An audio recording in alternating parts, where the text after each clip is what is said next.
വേദ നടന്ന് വിഷമിച്ചിരിക്കുന്ന തരുണിൻ്റെയും സേതുലക്ഷ്മിയുടെ അടുത്തേക്ക് ചെല്ലുന്നു. ഒരു ദിവസം 3 മരണങ്ങളാണ് നടക്കുന്നത്. എല്ലാവർക്കും പുതിയൊരു വീഡിയോയിലേക്ക് സ്വാഗതം. വേദ അങ്ങനെ കാണുന്നതും സേതുലക്ഷ്മി കെട്ടിപ്പിടിച്ച് കരയാണ്. പിന്നീട് കാണിക്കുന്നത് കമല കിടക്കുന്ന ഹോസ്പിറ്റലിലാണ്. എന്തായി അച്ഛാ? വെന്റിലേറ്ററിലേക്ക് മാറ്റി. വിശ്വ, അറിയിക്കേണ്ടവരോടൊക്കെ നീ പറഞ്ഞേക്ക്. അമ്മയ്ക്ക് ഇനി അധിക കാലം ഇല്ല. അപ്പോൾ വിക്രമിനെ അറിയിക്കണ്ടേ? എപ്പോഴാണേലും അറിയിക്കണ്ടേ? വേദനിക്കുമ്പോൾ എപ്പോഴാണേലും വേദനിക്കുമല്ലോ. നന്ദിനി, ജപ്തി ഒഴിവാക്കാനുള്ള പണമുണ്ടായിട്ടും നീ ഇവൻ്റെ കയ്യും പിടിച്ച് ഇറങ്ങിപ്പോയി. അവനോട് പണമൊന്നും വേണ്ട, അവസാനം വരെ അവരെല്ലാവരും കൂടെ ഉണ്ടായാൽ മതിയെന്ന് കരഞ്ഞു പറഞ്ഞ ആളാണ് ആ കിടക്കുന്നത്. അവളുടെ ശരീരമേ അനങ്ങാതെ ഉള്ളൂ, മനസ്സിനിപ്പോഴും കണ്ണും കാതുമുണ്ട്. അവൾ സ്വൈര്യമായി പോയിക്കോട്ടെ. നന്ദിനി, ഈ നിമിഷമെങ്കിലും അതിനെ വേദനിപ്പിക്കുന്ന വാക്കുകൾ ഉപേക്ഷിക്കാൻ നോക്ക്. ശ്രീജെ, നിന്റെ മകളെ കൂട്ടിക്കൊണ്ടു വരണം. അവസാന ശ്വാസം പോകുന്നതിന് മുമ്പ് അവൾ അച്ചമ്മയെ കണ്ടോട്ടെ. കാണേണ്ടവർക്ക് ഓരോരുത്തർക്കായി കാണാം. വിക്രമിനെ ഞാൻ അറിയിച്ചു കൊള്ളാം. തുടർന്ന് സേതുലക്ഷ്മിയുടെ വേദയുടെ അടുത്തേക്ക് നഴ്സ് വരുവാണ്. തരുൺ സാർ എന്തേ? രാധിക സ്ഥിരം പോകാറുള്ള ഒരു ക്ഷേത്രമുണ്ട്, അവിടേക്ക് പ്രാർത്ഥിക്കാൻ പോയേക്കുക. ചിലപ്പോൾ വല്ല മിറാക്കളും സംഭവിച്ചാലോ എന്ന്.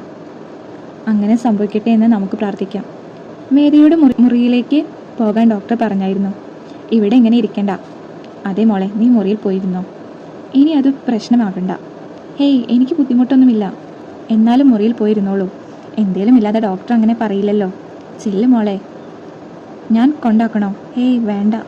വേദ മുറിയിലേക്ക് പോകുമ്പോൾ പുറത്തു നിന്നും ഒരു ആംബുലൻസ് ഡ്രൈവറുടെ സഹായത്തോടെ ഹോസ്പിറ്റലിനുള്ളിൽ കയറുവാണ് ഗുണ്ടകൾ. ഗുണ്ടകളെ വേദ കാണുന്നു. അവരെ ഒളിച്ചു നിൽക്കാണ് വേദ. ശ്രീനിവാസിനെ ഫോൺ ചെയ്യുന്നത് എല്ലാം വേദ കേൾക്കുന്നുണ്ട്. തുടർന്ന് വേദയ്ക്ക് വേദന വരികയാണ്.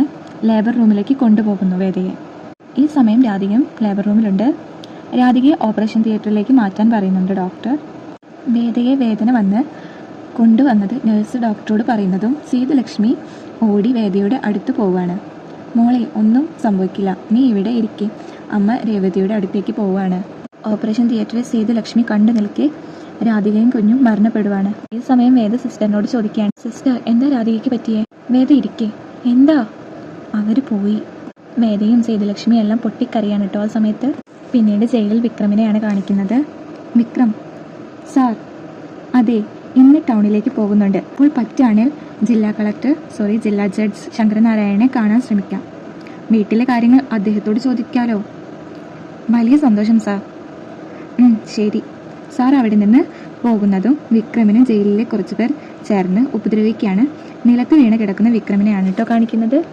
തുടർന്ന് കാണുന്നത് സേതുലക്ഷ്മി വേദയുടെ അരികിൽ വന്നിരിക്കുന്നതാണ്. അമ്മേ, എനിക്കിത് താങ്ങാനാവുന്നില്ലല്ലോ മോളെ. തരുണിനോട് ഞാനിത് എങ്ങനെ പറയും?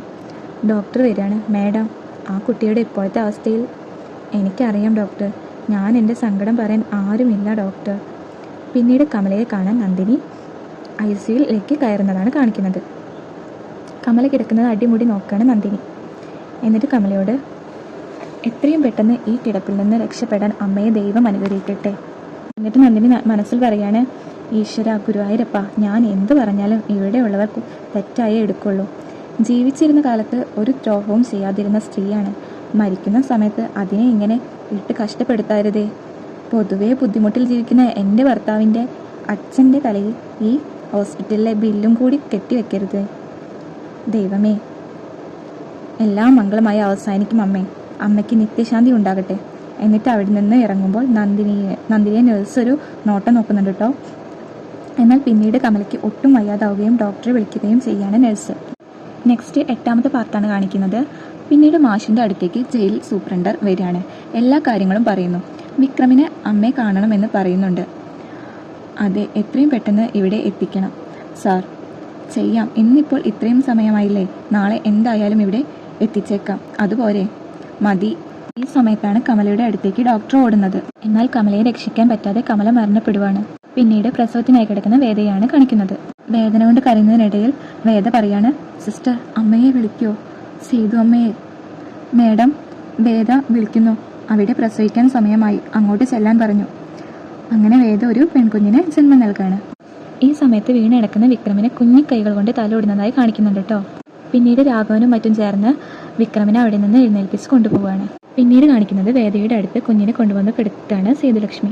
ഈ സമയം തൻ്റെ സഹോദരൻ പറഞ്ഞതെല്ലാം വേദ ഓർക്കാണ്. അവളെ ഇല്ലാതാക്കുമെന്നുള്ള കാര്യങ്ങളൊക്കെ പറഞ്ഞത് ഓർത്തുകൊണ്ട് ഇരിക്കുകയാണ്. പിന്നെ ഗുണ്ടകളെ കണ്ടതെല്ലാം ഇതെല്ലാം സേതുലക്ഷ്മിയോട് പറയാണ് വേദ. ഈ സമയം ഹോസ്പിറ്റലിൽ ഗുണ്ടകൾ വേദയെ അന്വേഷിക്കുന്നത് കാണിക്കുന്നുണ്ട് കേട്ടോ. മോൾ എന്താ ഈ പറയുന്നത്? ഈ കുഞ്ഞ് തരുണിൻ്റെ കുഞ്ഞാണെന്ന് ഞാൻ എങ്ങനെ പറയും അവനോട്? എന്നെ എൻ്റെ ഈ കുഞ്ഞിനെയും കാത്ത് ഈ ആശുപത്രിയിൽ തന്നെ ആളുകളുണ്ട്. ആരുമില്ല എന്നെ സഹായിക്കാൻ. അവരുടെ കയ്യിൽപ്പെട്ട പിന്നെ ഈ കുഞ്ഞ് ജീവിക്കില്ല. അങ്ങനെ തരുൺ വന്ന് ഡോക്ടറോട് ചോദിക്കുകയാണ്, രാധികയ്ക്കൊന്നും കുഴപ്പമൊന്നുമില്ലല്ലോ? ആ സമയം രാധികയുടെ ബോഡി കൊണ്ടുവരികയാണ്. അത് കണ്ടതും തരുൺ ആകെ ഷോക്കാവുന്നുണ്ട്. ആ സമയം സേതുലക്ഷ്മി വേദയുടെ കുഞ്ഞിനെയും എടുത്ത് തരുണിൻ്റെ അടുത്തേക്ക് വരികയാണ്. അത് രാധികയുടെ കുഞ്ഞാണെന്ന് കരുതി തരുൺ ഏറ്റുവാങ്ങുന്നു.